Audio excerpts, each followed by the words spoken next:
By the time Jordan Fletcher stepped under the Army and Navy Club's carved stone archway, she had already rehearsed 3 versions of polite.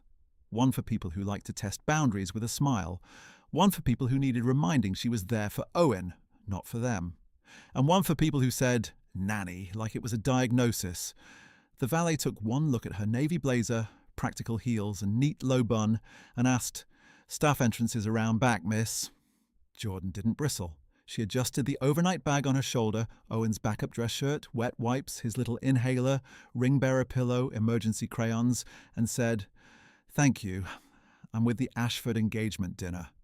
The valet blinked, then recovered into that expensive, embarrassed courtesy only old institutions mastered. "Of course. Right this way." Inside, the club looked exactly how she remembered from another life. Polished brass that reflected chandeliers in tiny suns, old campaign portraits in heavy frames, carpets muted enough to hide every spill and every misstep. The building had the same quiet confidence as a person born with options. Jordan had not been born with options. She'd built them from discipline, from checklists, from surviving days that came apart in louder places than this. 2 deployments, a separation packet, a folded flag at her sister's funeral, and then a 6-year-old boy who woke up at night calling for a mother who wasn't coming back. Tonight, Owen needed her to make him feel safe in a room that treated children like accessories until it was time for photos. He was the ring-bearer for Camille Ashford's wedding to Grant Ellison, and that was the official reason Jordan had to be here. The unofficial reason was simpler. The Ashfords did not trust vulnerability unless it wore a hired face. Stay visible, but voiceless. Camille's mother, Felicity, had told her last week while reviewing seating charts. If Owen gets fussy, soothe him before anyone notices. We're counting on your discretion, Jordan. Discretion. The polished word for swallowing what didn't belong in public. Jordan checked her phone as she followed a hostess toward the private dining room. One text from Daniel lit the screen. Delayed at base. Briefing ran long. En route. 90 minutes, maybe less. You okay? She typed back, I've handled worse. Drive safe. It was true.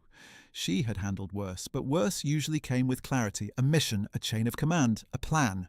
Rooms like this were harder. Here people injured each other gently and called it manners. At the door, Owen launched himself at her knees in a miniature tuxedo and untied bow tie, his blonde hair refusing order no matter how much product had been attempted.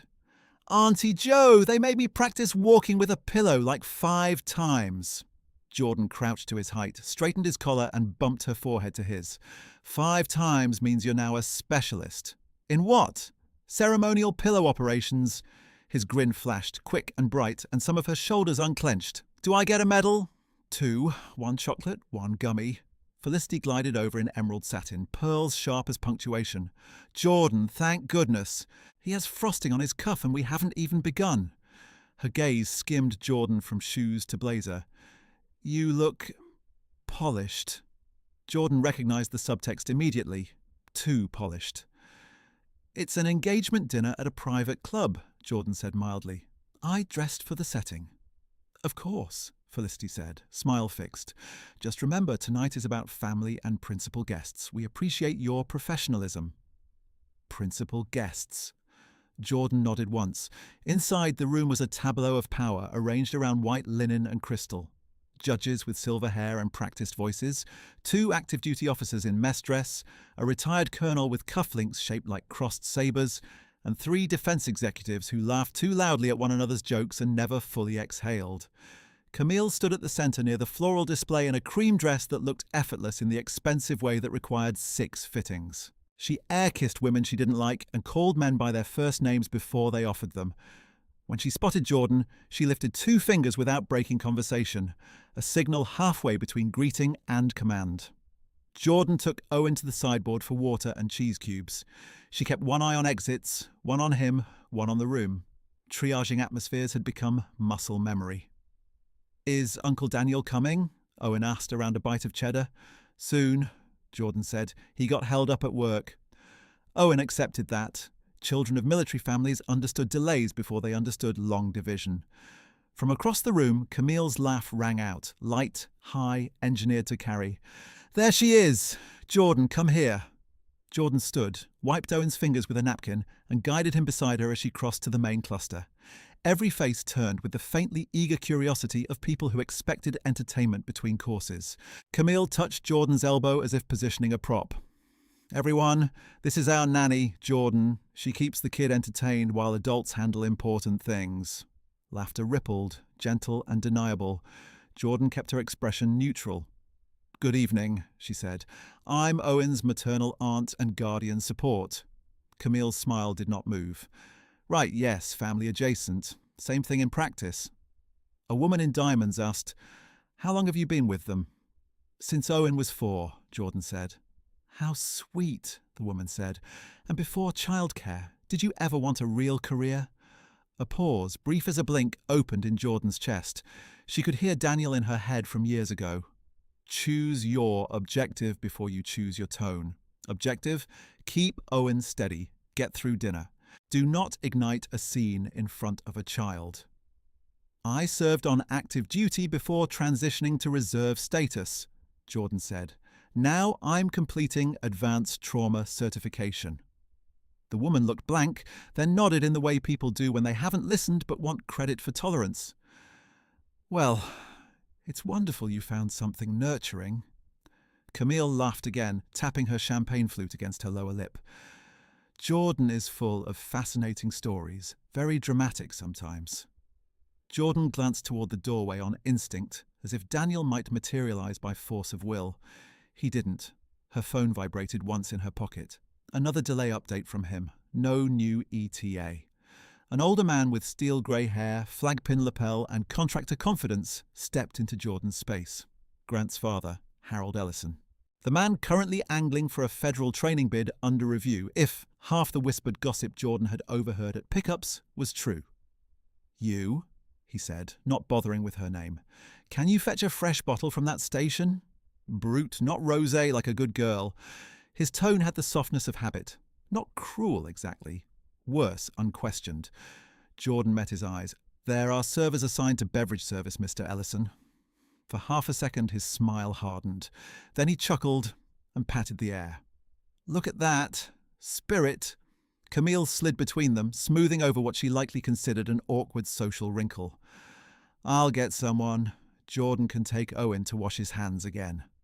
There it was, precise and polished, hierarchy restored. Jordan felt something settle in her, cold and geometric. This wasn't random awkwardness from people who didn't know better. This was choreography. They knew exactly where they wanted her in the picture. Helpful, grateful, dimly backgrounded. She led Owen toward the restroom corridor and kept her breathing even. "Are we in trouble?" he whispered. "Nope," she said, "not even a little." Back in the dining room, place cards glittered against folded cream menus embossed with the Ashford crest. Jordan found her assigned seat, a corner place near the primary table between an empty high chair and a fern. Before she could sit, a club attendant approached. "Ms. Fletcher," he said quietly. "Mrs. Ashford asked if you'd be more comfortable at the auxiliary setting." He gestured to a small side chair near the coat room door, half outside the chandelier's reach.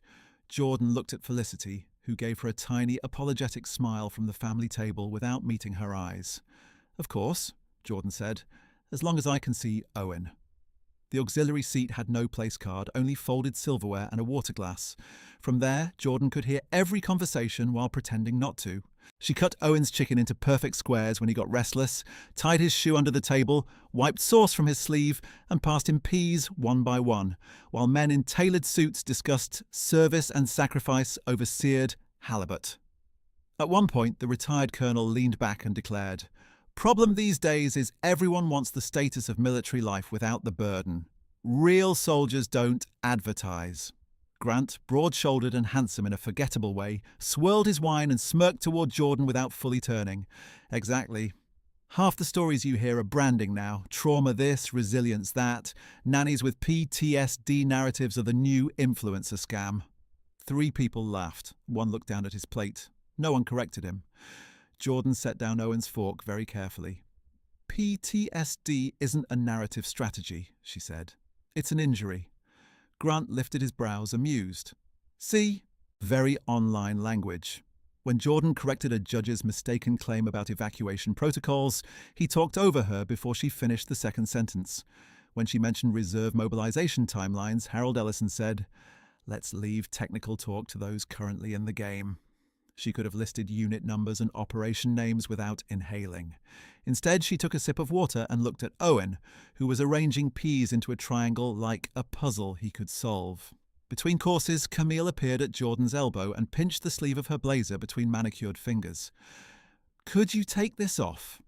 It reads too formal for staff and photos are starting." Jordan stilled. "I'd prefer to keep it." "It's warm in here," Camille said lightly, "and black tie has visual rules. Please don't make this complicated." Jordan weighed the room, eyes nearby pretending not to watch. Owen, tracing condensation circles on his glass. Daniel still not here. She slipped off the blazer and handed it over. What Camille didn't know, what no one here knew, was that Jordan's Department of Defense credentials were in the inner pocket, along with printed reserve briefing notes she planned to review with Daniel later. Nothing classified, but not casual either. Names, timelines, mobilization guidance, personal, official, real. Camille draped the blazer over a nearby chair like an extra napkin and floated away. The distance between Jordan and that jacket felt suddenly enormous.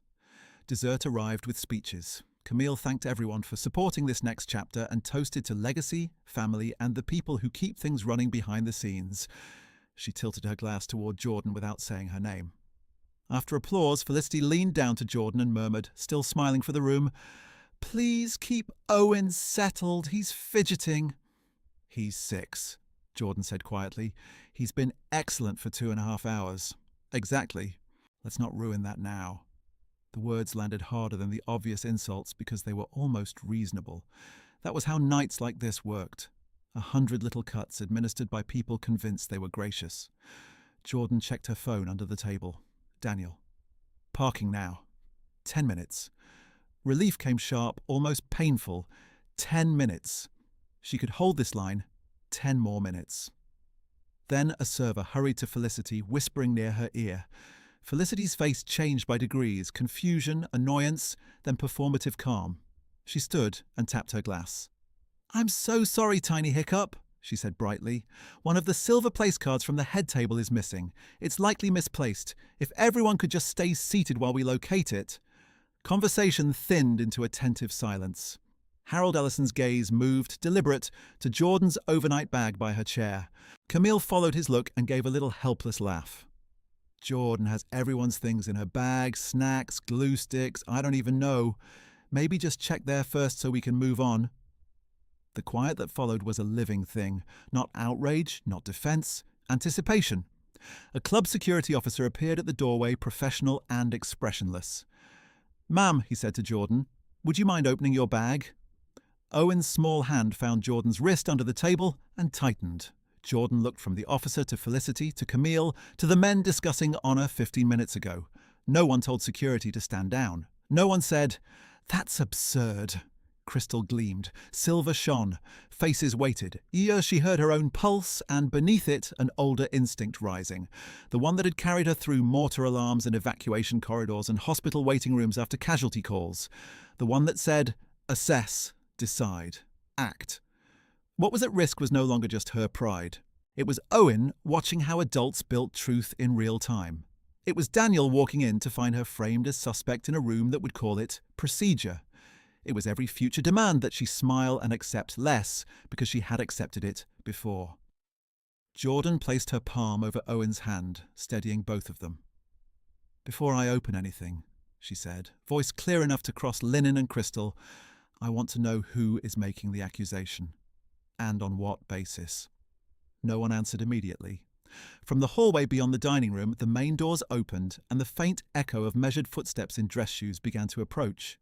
The measured footsteps grew louder, then paused just outside the private dining room, as if whoever was approaching had stopped to take in the scene before entering. Inside, no one moved. The security officer kept his posture neutral. "Ma'am?" Jordan held his gaze. "I asked who is making the accusation." Felicity gave a small, strained laugh, still standing with her champagne flute in hand like this was an inconvenient toast interruption and not a public search. "No one is accusing anyone. Please, let's not dramatize this. We simply need to locate club property quickly." Harold Ellison set his napkin down with deliberate care. "You can save everyone time by cooperating." Jordan looked at him, then at Camille. Did either of you see me take anything? Camille's mouth tightened for a fraction of a second before she rearranged it into concern. Jordan, come on. Don't make this into a power struggle. It's one place card. A judge at the far end murmured, just loud enough to be heard. Routine security protocol in a private club is hardly unreasonable. Jordan felt Owen's grip tighten on her wrist under the table. She could have refused outright, demanded counsel, demanded the manager first. She could have made this a line in concrete. But Owen was watching every breath she took, and the room had already decided that any firmness from her would be filed under instability. She exhaled once. I'll open my bag myself, the officer nodded. That's fine. Jordan bent and pulled the overnight bag onto her lap. Her hands were steady because she made them steady. She unzipped each compartment one by one under 40 silent eyes. A spare white shirt in a garment sleeve, a pouch of crayons, wet wipes, travel tissues, hand sanitizer, Owen's inhaler and spacer, a ring bearer pillow wrapped in tissue paper, 2 gummy bears stuck to the lining, a folded pediatric dosing chart she kept for emergencies. She set each item on the tablecloth beside her plate as if conducting evidence review. No silver place card appeared. The officer glanced down, then back up. Thank you, ma'am. May I repack my things? Jordan asked. Before he could answer, Camille leaned in, peering theatrically at the open bag. What about the side pocket? Jordan looked at her. You may ask, you may not touch. Camille lifted both hands in mock surrender. Touchy. Jordan opened the side pocket. Band-aids, hair ties, a tiny dinosaur Owen insisted was mission-critical for formal events. A short, restless murmur ran around the room. Relief for some, disappointment for others. Felicity clapped her hands once, brittle. There we are, misunderstanding. Let's reset. But the security officer didn't step away. His earpiece crackled. He listened, then said, Club policy requires completion when an item remains unaccounted for. We'll need all personal effects visually confirmed. Jordan knew exactly what that meant. Her eyes moved across the room and landed on the chair where Camille had draped her blazer earlier. It was gone. Where is my jacket? Jordan asked. Camille blinked. I moved it so it wouldn't wrinkle in photos. Where? It's right here, relax. Camille reached behind her chair and lifted the blazer by 2 fingers, as if it belonged to someone damp. Honestly, Jordan, if this is about pride, Jordan stood, keeping one hand on Owen's shoulder. Hand it to me. Camille hesitated, not long, long enough. Then she extended the blazer, but as Jordan took it, something slipped from the inner fold and hit the table with a hard plastic click. A rectangular card, dark blue, government issue. The nearest guests leaned in on instinct. Grant gave a low whistle.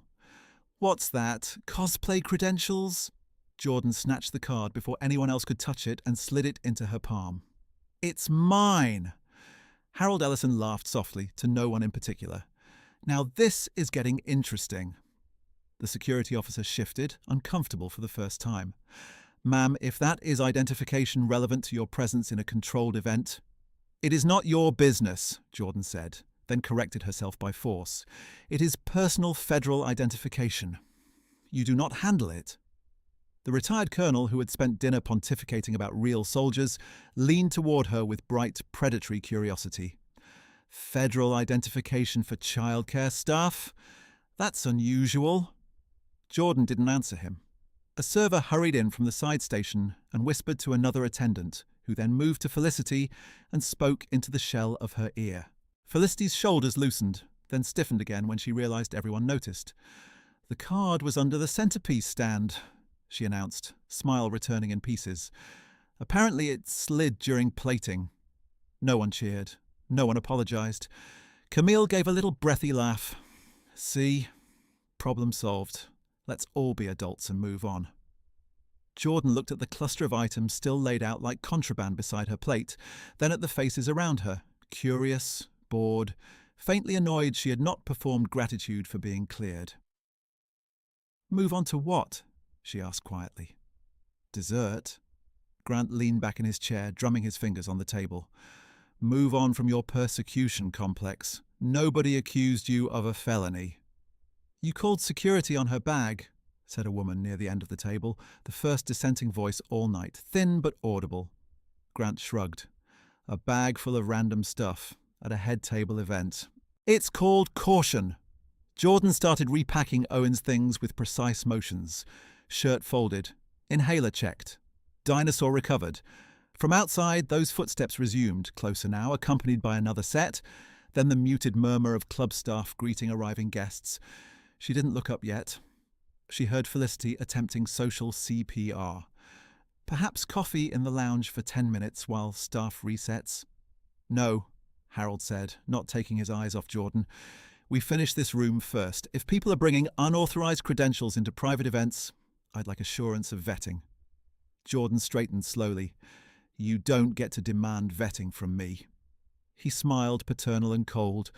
When my family funds half the charities in this city, I get to ask whatever I want. That is not how law works, Jordan said. It is how access works, he replied. Across the table, Camille hissed, Please stop. You're hijacking my dinner, Jordan turned to her. You invited this when you singled me out. Camille's eyes flashed. You are staff, Jordan. We gave you a seat as a courtesy. The words hit harder because Camille said them like math. Owen made a small sound beside her, not quite a sob yet, and Jordan touched the back of his neck without looking away from Camille. Say that again, she said. Camille lifted her chin. You are staff. The room collectively pretended this was still decorous. Then Grant laughed into his glass and said, Honestly, she should be grateful she gets proximity. Most people in her position don't sit in rooms like this at all. One of the officers in mess dress shifted in visible discomfort. The other stared into his water. Jordan could feel something dangerous building under her sternum. Not explosive, not loud, just irreversible. She kept it leashed. Security protocol is complete, she told the officer. The item was found. I expect your report to include that. He gave a short nod, eyes flicking to Felicity for permission he didn't need. Yes, ma'am? Don't ma'am her like she outranks you, Grant muttered, not softly enough. The retired colonel smirked into his coffee. Different era, son. Titles are self-assigned now. Jordan turned her head toward him. No, they aren't. Harold raised both palms as if moderating a panel. Then settle it. Since you're so invested in military talk, what exactly are you claiming to be? Felicity whispered. Harold, please! But she didn't stop him. Camille gave Jordan a brittle smile. Maybe this is a good chance to clear up confusion. People keep asking if you were actually enlisted or just around military people through relationships. The implication hung there, polished and poisonous. Jordan heard the doorway open fully at last. Peripheral movement. Dark dress uniform, gold braid catching chandelier light, shoulders she knew by silhouette alone. Daniel. He stopped just inside the threshold, not announcing himself. His gaze swept once. Owen's tear-bright eyes, Jordan standing beside an unpacked bag, security posted near the chair, Camille with Jordan's blazer half draped over her arm, guests arranged like a tribunal. Jordan saw him see it. She didn't signal him. Not yet. Grant followed her glance, spotted Daniel, and gave a lazy half-wave. Major Reyes, perfect timing. You can help settle this. Your fiancé here is spinning war stories and flashing mystery IDs. Daniel didn't move. Harold added, almost jovial, We've got concerns about people presenting military affiliation inappropriately. Someone at the far end murmured the phrase, stolen valor, with relish. Daniel's expression did not change, but Jordan knew his tells. The stillness in his jaw, the narrow focus in his eyes when a room became an operational hazard. Shock first, then containment. He remained where he was, not abandoning her, assessing. Owen turned and saw him. Uncle Daniel! His voice cracked, and he looked back up at Jordan, face crumpling in a way that only children allow in public when the strain finally outruns their pride. He climbed halfway out of his chair and pressed his forehead against her hip. Why do they talk to you like you're bad? Every sound in the room seemed to drop away. Jordan looked down at him, at his tiny formal shoes not touching the floor, at his hands fisted in her dress, at the wet tracks on his cheeks, and the equation that had governed her all evening, shattered cleanly. She had told herself she was protecting him by absorbing it. She had told herself staying calm in silence was strength. She had told herself there was a right moment, and this wasn't it. But children didn't learn from explanations later. They learned from what adults accepted in front of them. If she swallowed this now, Owen would remember that good people stood still while contempt dressed itself as etiquette. Jordan crouched and took his face gently between her hands. "You did nothing wrong," she said softly. "And I am not bad." He nodded, hiccuping. "I know." She kissed his forehead, then stood. When she looked up, Daniel was still at the doorway, eyes locked on hers. No rescue gesture, no grand interruption, only a sharp, almost imperceptible nod. "Your call." For the first time that night, Jordan felt no need to preserve anyone else's comfort. She turned to the room. "To be clear," she said, voice level and carrying, "a child was just made to believe respect is optional if someone has less money at the table. You searched my bag. You questioned my integrity. You discussed my life as if I were furniture, and now you're asking me to prove I exist on your terms." Camille flushed. "This is wildly inappropriate." "No," Jordan said, "this is accurate." Harold scoffed. "You're overplaying victimhood." Jordan ignored him and addressed the security officer instead. "Stay where you are. I want witness names for your report." Felicity's smile vanished completely. "Jordan, enough. You are jeopardizing relationships you do not understand." Jordan met her eyes. "That's true. I should have jeopardized them sooner." She extended her hand toward Camille. "Give me my blazer. Now." Camille hesitated, then thrust it at her with trembling irritation. "Take it. If this is about theatrics, congratulations." Jordan took the blazer, feeling the weight of the inner pocket settle against her palm, like a decision made tangible. Behind her, Daniel finally stepped one pace into the room, still silent, still watching. Jordan slid her fingers inside the pocket and closed them around the hard edge of her military ID. She did not pull it out yet, but when she looked back at the faces around the table, the Colonel's smug interest, Grant's amused contempt, Felicity's cold panic, Camille's brittle fury, there was no more polite version left to rehearse. There was only the truth and the cost of delaying it 1 second longer. She drew the card halfway from her pocket. Harold Ellison moved first. "Security!" he said sharply, voice losing its cocktail smoothness. "I want that credential verified before anything else leaves this room." The officer glanced between them. "Sir, I can't seize—" "You can secure a potentially misused federal ID in a private facility during an active incident," Harold snapped. "Or would you like me to explain your own liability to your board?" Grant stood too, napkin dropping to the floor. "This is exactly the problem. People flash government-looking cards and everyone gets intimidated." Camille folded her arms, chin high. "Jordan, if that ID is legitimate, then this is simple. Hand it over, let them check it, and stop performing." Jordan slid the card back into her palm but didn't release it. "No one in this room is authorized to take possession of my military identification."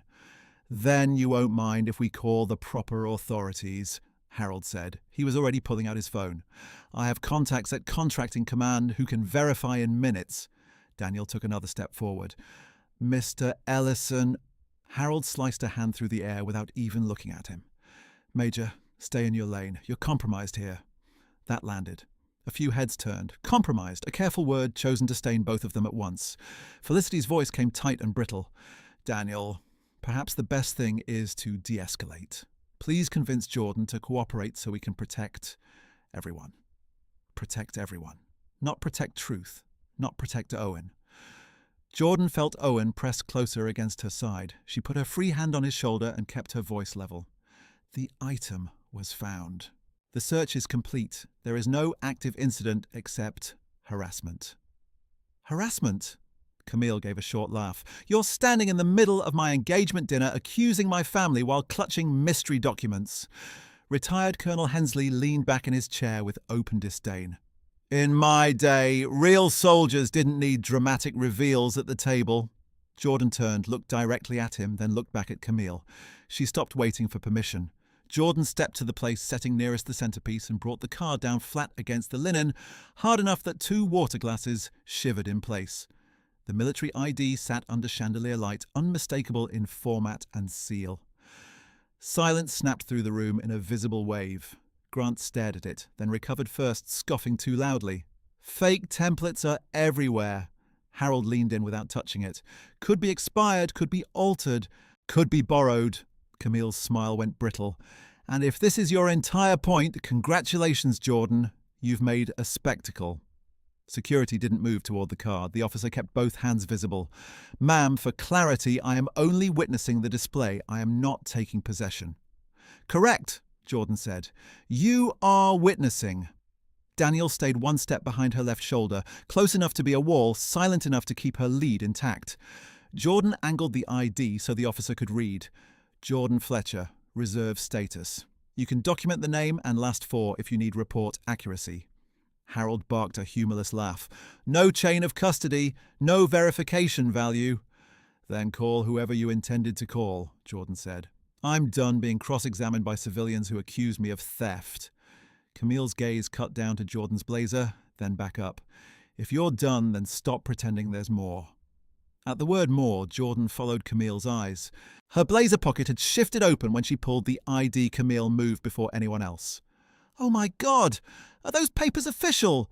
Did you bring military paperwork into this event? She reached before Jordan could stop her, fingers darting into the open pocket. Daniel crossed the room in 2 strides, but he was 1 heartbeat late. Camille had already pulled out a folded packet. Camille, don't... Daniel started. Too late. She opened the pages and held them up like evidence. The top page showed DOD formatting, reserve heading blocks, timelines, contact columns, nothing classified, but sensitive enough to look damning in the hands of people who didn't care about distinctions. Gasps. Murmurs. Someone whispered, Jesus! Grant's face lit with vindicated outrage. There it is. Unauthorized government material at a private event. It is not classified, Jordan said, each word clipped. It is family readiness and mobilization guidance. Return it. Harold's smile turned thin and triumphant. So you admit those are military documents you brought socially? They were in my jacket because I came from a work day, Jordan said. You took that jacket from me. Camille actually looked offended. I moved your coat for photos. Don't rewrite this. Daniel stepped between Camille and the table, palm out. Give me the packet. No, Harold said instantly. No one touches anything until this is reviewed externally. Externally. In that world, it meant selectively. Leaks, calls, reputation knives. Jordan saw it all at once. One photo of those pages posted with a caption about unstable Nanny posing as soldier, and her reserve command would be forced to open inquiry. Not because she'd done something wrong, because visibility itself triggered machinery. Clearances got paused during review. Mobilization opportunities vanished. Training slots went to cleaner names. And if her reliability was questioned in any official file, however temporarily, the Ashfords could use that to challenge her role in Owen's care. Everything she'd rebuilt in disciplined, quiet increments could be knocked sideways in a week. Put the papers down, she said to Camille. Camille held them higher. Don't use that tone with me. Jordan took 1 step forward. Security moved reflexively between them. There it was. Barrier established, narrative locked. She was now the threat they had to manage. The club manager appeared at last in a dark suit and practiced concern. Ladies and gentlemen, please, we can resolve this privately. Harold pivoted to him instantly. Your guest brought federal credentialing and active military documents into a donor event, then refused compliance. I expect full incident control. She's not a guest, Camille added. She's childcare staff. Jordan laughed once, short, humourless. You keep changing what I am depending on what hurts most. The manager looked at her with sterile politeness. Miss Fletcher, given the circumstances, I need you to remain seated and surrender any identification for notation. Jordan touched the edge of the ID still on the table and pulled it back toward herself. No. His expression cooled. Failure to comply may require removal. Daniel's voice cut in, controlled but steel-lined. Be careful with your next sentence. You're on record now. The manager faltered, then recovered toward Harold instead of Daniel. Sir, would you prefer Metropolitan Police or military liaison contact? Harold answered without hesitation. Both. A phone lifted near the doorway, camera pointed in their direction. Security noticed and told the guest to lower it. The phone dropped. A second phone appeared behind a wine glass reflection on the opposite side of the room. Owen made a frightened sound. Jordan crouched, drew him into her side. "Hey, eyes on me, buddy." "Are we getting arrested?" he whispered. "No," she said, and made her voice gentle and firm, even while adrenaline moved like heat up her spine. "No one is arresting you. I'm right here." Near the fireplace, Harold began making clipped calls, each phrase projected to land in as many ears as possible. Identity misrepresentation. Pause. Chain of custody concern. Pause. Ongoing federal bid exposure. Every phrase was chosen for recordability. Jordan stood and turned back to security. "Officer, that packet contains personally identifiable data for military families. It needs to be returned to me immediately or held by authorized federal personnel only." The officer looked trapped. "Ma'am, I understand, but club management has directed temporary retention pending law enforcement response." "Club management is not federal authority." "I know." He did know. He still didn't hand it over. Daniel stepped close and angled his body so guests could not read his mouth. "Listen to me. I'm calling JAG now. Do not let them bait you into physical movement toward those papers." "I can't let those names sit in this room." "I know." His jaw flexed once. "I know." He moved 3 paces toward the doorway, phone already up, spoke in clipped military cadence, and came back inside before anyone could frame it as withdrawal. Felicity approached before Jordan could ask what guidance he got. Her face had gone pale beneath makeup, anger hardening where social grace used to be. "Owen is coming with me," she said. Jordan straightened. "No, he is distressed. He is distressed because your guests treated me like a criminal." Felicity stepped closer, voice dropping. "You are creating instability around a grieving child. If this scene gets to family court, and it will, you think that helps your guardianship petition?" Jordan went cold. There it was, the real weapon. Not tonight's embarrassment, custody pressure. "You don't threaten me with him," Jordan said very softly. "I am protecting my grandson's future," Felicity said. "If you cared about him, you would stop speaking and leave." Owen clutched Jordan's hand harder. "I don't want to go." Felicity's mask cracked at that, only for a second. "Sweetheart, Grandma just wants—" "No." He buried his face against Jordan's arm. "I want Auntie Jo."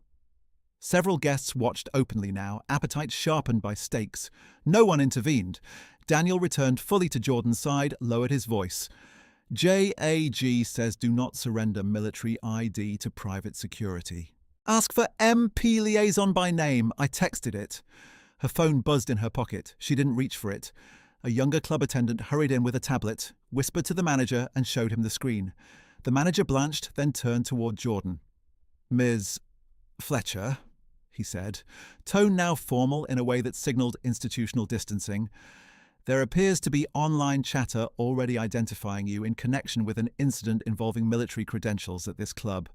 We strongly advise immediate cooperation for your own protection." Grant smirked. "Wow, things travel fast." Jordan felt the floor tilt. She hadn't even spoken publicly, and the story was already moving without her, shaped by people with better access and dirtier intent. If command saw that before hearing from her, she'd be reacting uphill. If family court evaluators saw it, they'd note public disturbance. If Owen saw headlines later, he'd learn exactly how quickly truth lost to money. For one breath, doubt punched through her discipline. Not about who she was, about whether speaking now would burn everything attached to her name. Daniel saw the shift cross her face. "Jordan, I may have just handed them the narrative," she said under her breath. "You did not do this." "But I walked into it. I should have left when Camille introduced me. I should have—" "No." His tone sharpened. "Do not take ownership of their strategy." Across the room, Harold lifted his phone again and said clearly, "Yes, I need this flagged before midnight. Potential integrity issue with reserve affiliation tied to a current federal contractor environment."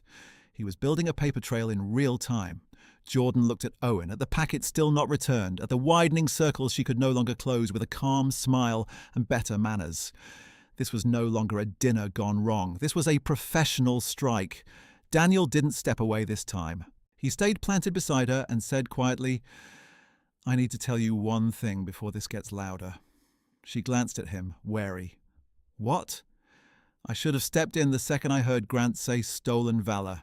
I paused for assessment. I thought I was protecting your position. I wasn't. I'm sorry. Her eyes softened, then tightened again with pain. Daniel, not now. Yes, now. If you need me out front, I'm out front. If you need me quiet, I'm quiet. But I won't hedge because I'm afraid of how this looks on paper. For the first time all night, his voice cracked on the last word. Jordan held his gaze for one beat, reading him past rank and posture. I need you accurate, she said, not heroic. A breath that was almost a laugh left him, shaky. Copy. She nodded once. Then stay beside me when they push. Always. The push came immediately. Harold ended another call and addressed the table like he was chairing a board session. Good news. I've reached someone at the Contracting Oversight Office and a retired Provost Marshal advisor. Given the credential concerns, they recommend formal identity verification on site. Daniel's eyes went hard. A retired advisor is not command authority. Harold ignored him. Until verified, no one with disputed affiliations should leave with a minor dependent. Jordan turned slowly. You do not decide where Owen goes. Felicity stepped in at once. Actually, as his grandmother and primary family host tonight, I do. Owen, sweetheart, come to Grandma. Owen shrank behind Jordan. Camille's voice shook with anger now, veneer gone. This is unbelievable. She hijacks my event, humiliates us, and now she's using Owen as a shield. Jordan stared at her. You searched my bag in front of him. I protected my guests. You protected your image. Retired Colonel Hensley snorted into his drink. Real officers handle scrutiny without theatrics. Jordan didn't even look at him. Real officers also know civilians don't seize military credentials. Security shifted formation, one near the door, one near the hearth. Not touching anyone, just narrowing options. The manager returned with a clipboard and blank incident form. Ms. Fletcher, Major Reyes, until law enforcement or military liaison arrives, club policy requires both parties to remain on premises and produce identifying documents for notation. Daniel said, you can note my name and rank verbally. You will not hold our IDs. Non-compliance may be documented as refusal. Document it. Harold smiled thinly. Interesting hill. Jordan felt Owen's breathing quicken against her arm. Short, shallow pulls. She crouched instantly. Hey, buddy, slow breaths. In through nose, out through mouth.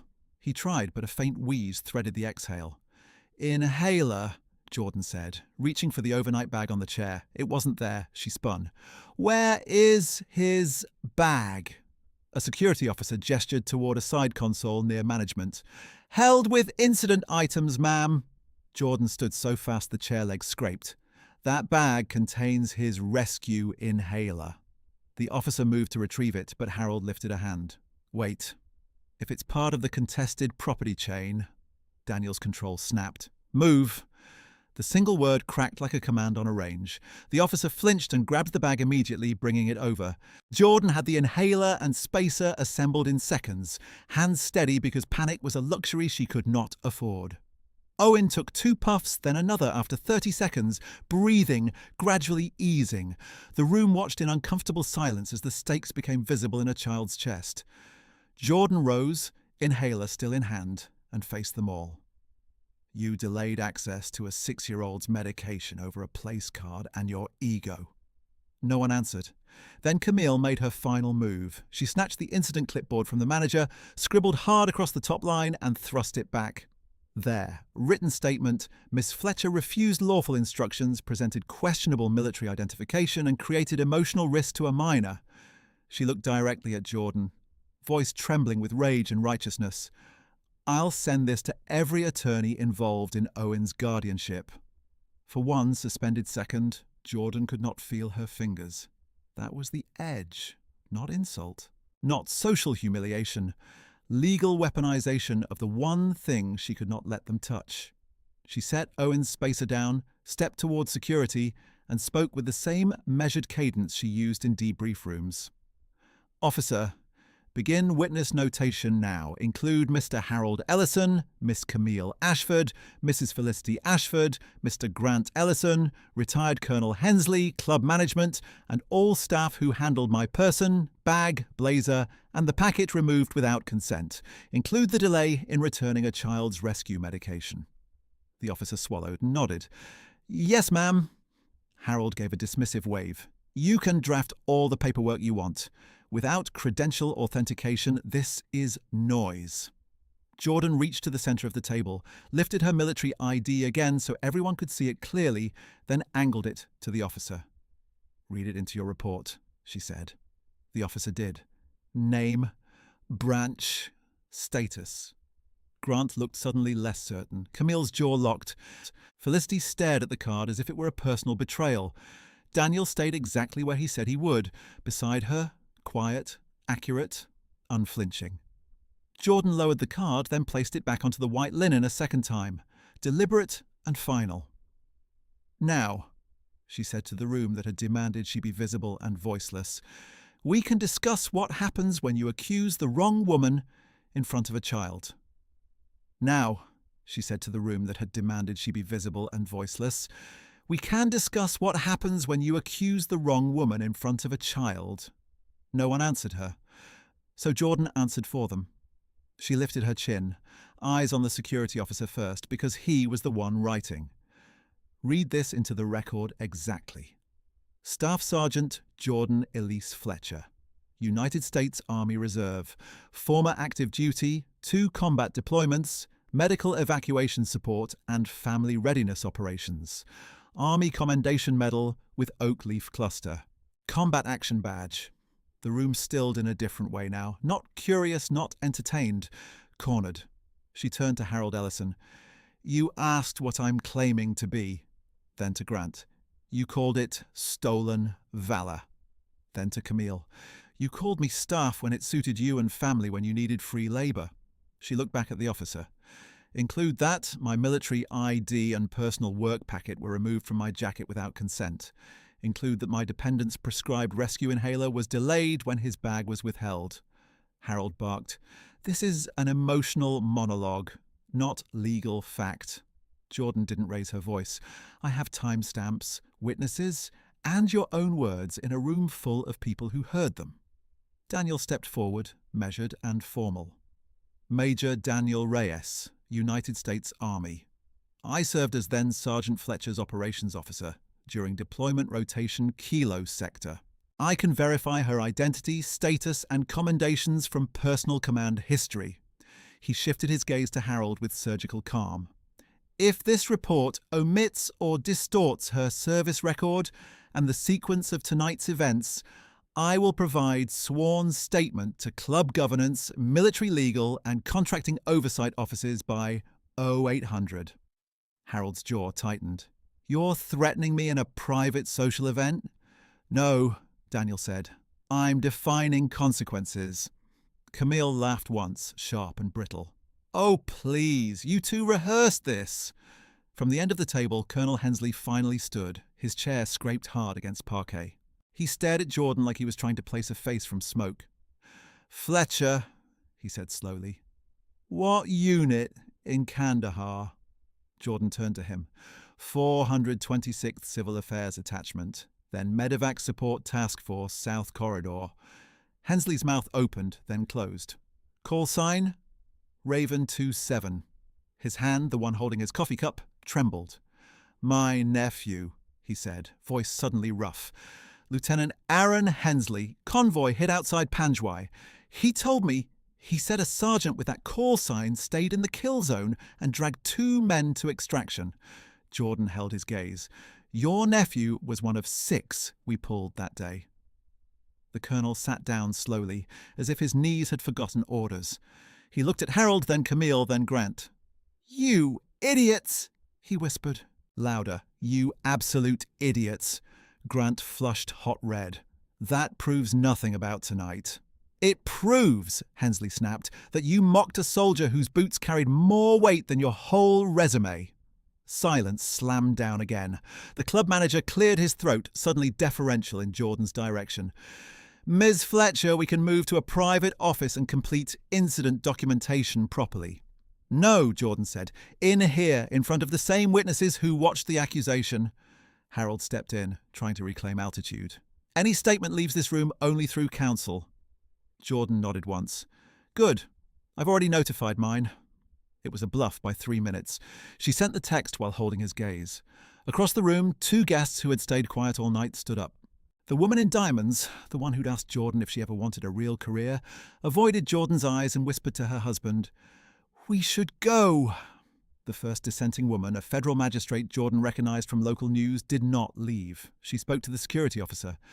"I'm willing to give witness statement. Start with my name." Something shifted audibly after that. A second guest offered his name, then one of the officers in mess dress. Then a club server, voice shaking, admitted he'd been told to check her bag first. Camille stared around the table like betrayal was physically contagious. "Are you kidding me?" she said. "For her?" Jordan met her squarely. "Not for me. For what happened?" The manager set the clipboard down and asked, almost carefully, "Ms. Fletcher, what immediate resolution are you requesting?" Jordan didn't hesitate. 1. Written incident report completed tonight with witness list attached. 2. Written acknowledgement that no stolen club property was found in my possession. 3. Notation that access to a minor's medication was delayed by staff. 4. Return of all personal materials now. The officer handed her the packet at last. She checked every page. All there. 5, she said, looking at manager and then at Harold. Confirm in writing that no one here had authorization to demand, seize, or photograph federal identification. Grant snorted. Good luck enforcing that. Jordan pulled her phone up and held it beside the table. I don't need luck, I need records. She tapped one icon. Voice memo still running. She had started it when Harold first insisted on verification.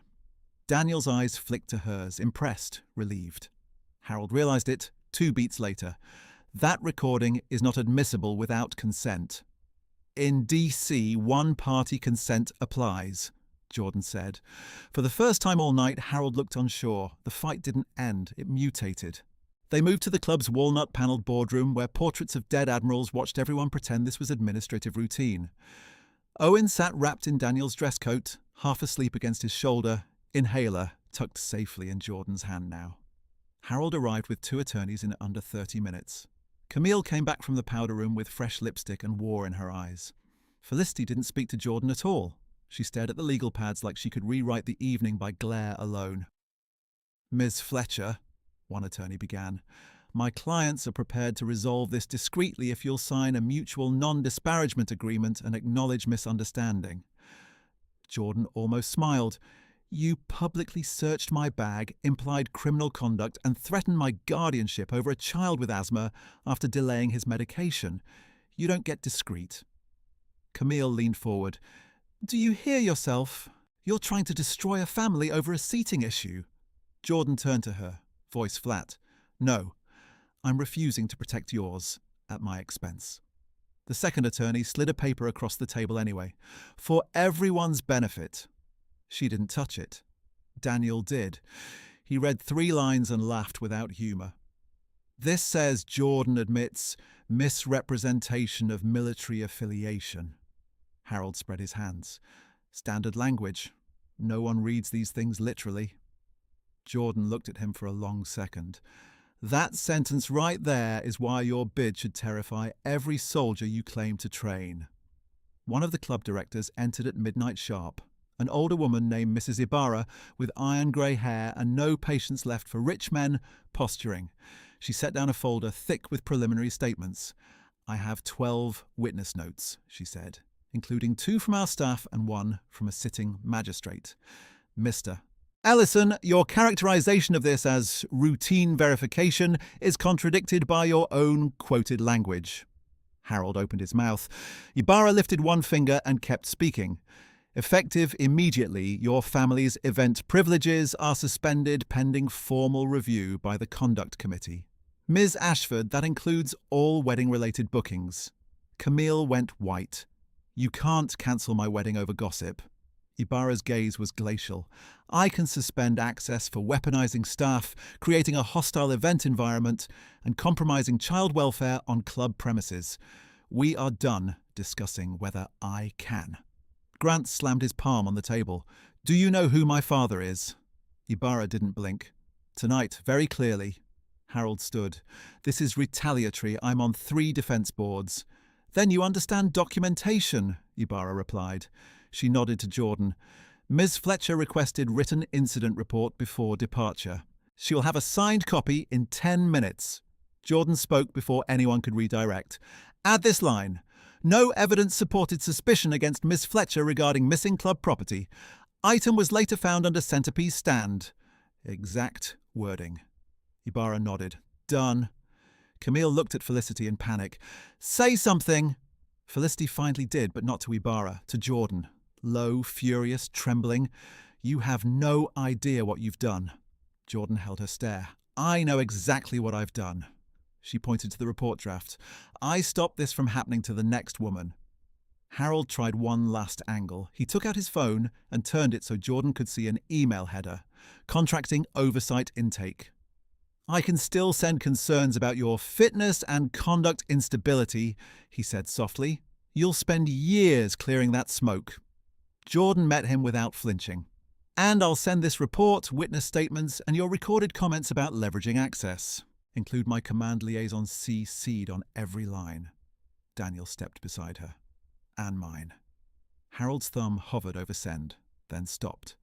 Not because he grew a conscience, because for the first time all night he did the risk math and got an answer he didn't like. He lowered the phone. By 12:27 a.m., Jordan had a signed incident packet, 3 business cards from witnesses willing to testify, and a written notation from club management confirming the missing place card had never been in her possession. Camille didn't cry. She burned. As Jordan rose to leave, Camille hissed, You think this makes you equal to us? Jordan adjusted Owen on her hip, took her blazer in her free hand, and answered quietly, No, I think it makes me done with you. Outside, DC air hit cold and metallic after overheated rooms and old money perfume. The club steps gleamed damp under streetlights. Jordan stood there a moment, pulse still in combat tempo, while Owen slept against her shoulder with the heavy trust of children who survive storms by passing out in someone safe's arms. Daniel opened the passenger door but didn't rush her into the car. You okay to stand? He asked. She gave a laugh that broke in the middle. No, yes, I don't know. He took Owen gently, settled him into the back seat, buckled him with military precision softened by tenderness, then came back and waited. Jordan stayed on the curb, staring at her own reflection in the dark window glass, smudged mascara, collar askew, one pearl button missing from her cuff where someone had grabbed her sleeve. I kept thinking, if I just stayed calm enough, it would pass, she said. It was never going to pass. I know that now. Her voice went thinner. I let it run too long. Daniel shook his head. You ended it. She swallowed hard. Adrenaline was leaving. Tremor was arriving. They threatened guardianship in writing. We call Vanessa first thing. Vanessa Lee, her family attorney, before they even wake up. Jordan nodded, then looked up at the club archway behind them. They're going to spin this. Maybe, Daniel said. But you have facts, witnesses, audio, and documentation. You moved first. Her phone buzzed with a new email. Subject, acknowledged receipt, incident report number ANC-4472. She closed her eyes, exhaled once. Good. He watched her carefully. There's another thing. Command will hear something by morning. We should notify them ourselves tonight. Already drafting in my head. She rubbed her forehead with 2 fingers. Chronology, objective language, attachments. He smiled faintly. Of course you are. They drove to her townhouse in silence except for Owen's soft breathing and occasional sniffle in sleep. At the kitchen table, under one yellow pendant light, Jordan wrote the incident email with clipped precision while Daniel made tea neither of them drank. At 1:38 a.m. she hit send to her reserve chain, Vanessa and herself. Then she sat very still, palms flat on wood. Done, she whispered. Daniel sat across from her. Not done. Started. She looked at him over the cooling tea. I'm so tired. I know. His voice gentled. Come on. They checked Owen, still asleep, dinosaur clutched to his chest, and then stood in the hallway between her room and the stairs like two people at the edge of saying the truth, or avoiding it forever. Jordan spoke first. In that room, when Harold said you were compromised, part of me thought you'd step back to protect your career. Daniel flinched like she'd hit a bruise he deserved. I did step back, at first. You assessed. I hid behind assessment. He took a breath. I told myself I was giving you space. Really, I was terrified of making it worse for you publicly, and terrified of what it would cost if I challenged them in that room. By the time I moved, you'd already carried too much alone. Jordan crossed her arms, not defensive, holding herself together. Why are you telling me this now? Because if we get married, you don't get a curated version of me. His jaw tightened. You get the man who sometimes calculates too long. The man who can freeze when people he loves are under attack because he's trying to find the perfect move instead of the right one. I hate that about myself. Tonight, I saw it clearly. She studied him. No uniform now, just shirt sleeves rolled, tie loose, face stripped of officer composure, raw, human, afraid. I don't need perfect, she said. I need present. He nodded once. Then hear this present tense. I love you, not your composure, not your service record, not the way you make chaos look manageable. You, even when you're furious, shaking, impossible, and done being polite. Her breath caught. He went on, voice rougher. When I saw Owen ask why they talked to you like you were bad, I wanted to drag every one of them into daylight, but you did it better than rage could have. You did it with truth. I have never been more proud of anyone in my life. Jordan's eyes filled before she could stop them. I don't want to spend my life in rooms where I have to prove my humanity. Then we won't. He stepped closer, slow enough for her to refuse. She didn't. No more events where you're tolerated as condition. No more family obligations that require you to shrink. She let out a shaky laugh. That rules out half of DC. Great. We'll discover the other half. He reached for her hand. I also need to say this clearly. If choosing you costs me invitations, promotions, connections, I choose you. Every time. If anyone threatens Owen to get leverage on you, they deal with both of us. Jordan squeezed his fingers hard. You can't promise easy. I promise, side by side. She leaned her forehead against his chest, shoulders finally dropping for the first time all night. He wrapped his arms around her and held on like he understood what it meant for someone who had survived by holding herself alone to allow that weight to transfer even a little. After a long minute, she said, muffled against him, My engagement ring is still in my purse. Felt weird to wear it tonight. He gave a soft, surprised huff. Mine's in my pocket. I took it off before walking in because I thought a uniform was already too much signal. She pulled back, eyes red but steadier. Look at us.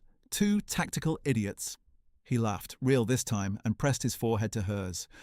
Marry me anyway? She stared at him, then nodded. Yes, but smaller. Honest. No performative hierarchy, no family pageantry, no principal guests. Done. And vows that mention conflict de-escalation and snack logistics.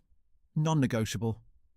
He kissed her, gentle at first, then with all the fear and relief they'd both been swallowing for hours, when they finally separated, she whispered, I'm still scared. So am I, he said. Let's build from that, not hide it. 10 days later, Jordan sat in Family Court Annex B under fluorescent lights that buzzed like old transformers. Nothing about the room was elegant. She trusted it more than crystal. Vanessa Lee stood beside her, tabs colour-coded. Across the aisle, Felicity Ashford sat rigid in pale grey. Camille absent, Grant nowhere. The judge reviewed filings through half-moon glasses. Ms. Fletcher, Judge Morales said, I have before me your petition for expanded temporary guardianship authority with medical and educational decision rights, supported by incident documentation and witness affidavits from the Army and Navy Club. Yes, Your Honour. Morales tapped the folder. I also have opposition withdrawn this morning by the Ashford family.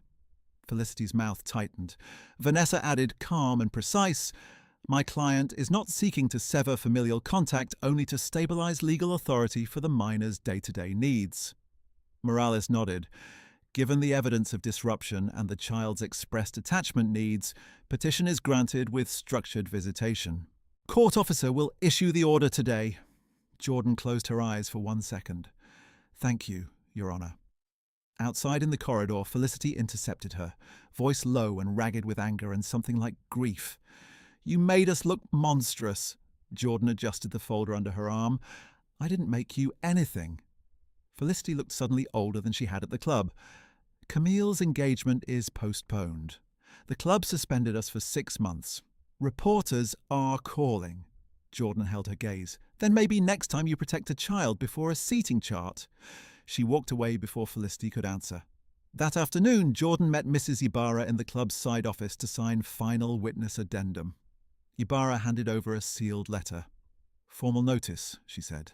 Conduct committee upheld findings. Membership sanctions issued to involved parties. Staff retraining mandated. Jordan nodded. Thank you for doing it properly. Ibarra studied her a moment. You know most people in your position take hush money. Jordan almost smiled. Most people in my position can't afford principle. I barely can, but I can't afford silence more. At the door, Ibarra said, For what it's worth, Miss Fletcher, you change policy here. Jordan paused. Good. 3 weeks after the dinner, Jordan stood in a classroom at Fort Belvoir, facing 18 spouses, 2 chaplains and a row of National Guard family support volunteers. Whiteboard, coffee urn, no chandeliers. A placard at the front read, Crisis Response Team Lead, SSG Jordan Fletcher. She clicked to slide 1. Stabilize the person, not the narrative. First rule, she told the room, voice steady and sure. In a family crisis, status symbols are noise. We triage facts, safety and dignity in that order. Hands started writing. In the back, Daniel leaned against the doorframe in civilian clothes, listening with the same proud stillness he'd worn in dress blues, only lighter now. Owen sat beside him on a folding chair, colouring a medal onto a stick figure with a bun and boots. After class, Owen ran up and held the drawing high. Auntie Jo, I gave you 3 medals because 2 is old news. Jordan laughed and scooped him up. Promotion accepted. That evening, they gathered on a friend's small rooftop in Alexandria. 6 people, string lights, takeout trays, paper plates. No crest, no ranking table, no one asking anyone to be visible and voiceless. Daniel stood, glass of ginger ale in hand. I was going to do a formal toast, he said, glancing at Jordan, but she banned speeches over 90 seconds. 80, Jordan corrected. He grinned. Right. To Jordan, not for her rank, though she earned every stripe, not for being strong, because that word gets used when people want women to endure abuse gracefully. To Jordan for refusing to bend where bending would teach a child the wrong lesson. Owen lifted his juice box. To Auntie Jo not being bad. Everyone laughed. Jordan's eyes stung anyway. Daniel touched his cup to hers. Quietly, just for her. To no more shrinking. She clinked back. 2 rooms we choose. Later, as the city lights blinked on and traffic hummed below, Jordan stepped to the rooftop edge with Owen on her hip and Daniel at her side.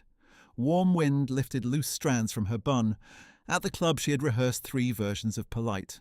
Tonight she needed none of them. She stood in plain light, fully named, and let herself be seen.